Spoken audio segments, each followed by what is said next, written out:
Ituturo ko sa inyo ngayon kung paano tayo mag-change coins gamit ang USDT. Click nyo ang coins.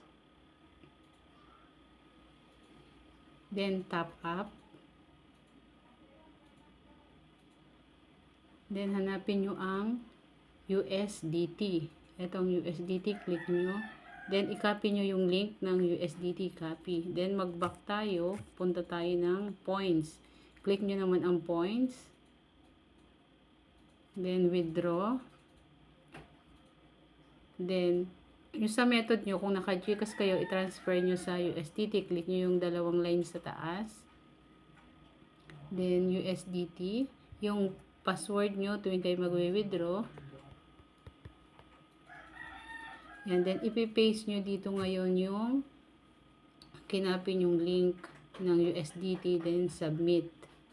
Yan, intayin nyo. Pagkatapos yung magbilang, saka nyo i-check. Check. Tapos, withdraw. Then, i-type nyo ang $10.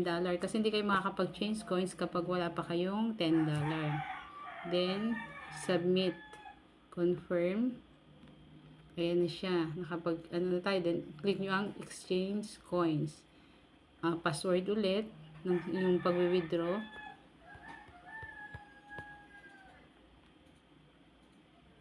Ayan na siya. Nandun na siya. Pumasok na siya sa coins. Mag-back na tayo. Tingnan na natin sa coins. Ayan.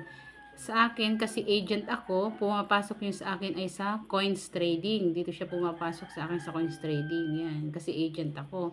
Ngayon sa inyo, automatic yung coins nyo na na-change coins ay pupunta na sa coins. Ngayon yung sa akin ay nasa coins trading. Itatransfer ko siya ngayon sa coins. Pupunta ako ng coins trading.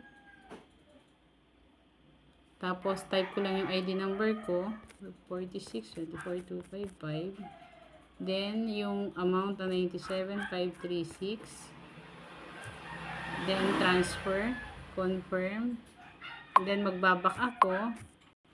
Nandito na siya. Ay, nagback na. Nandito siya sa coins. Yan.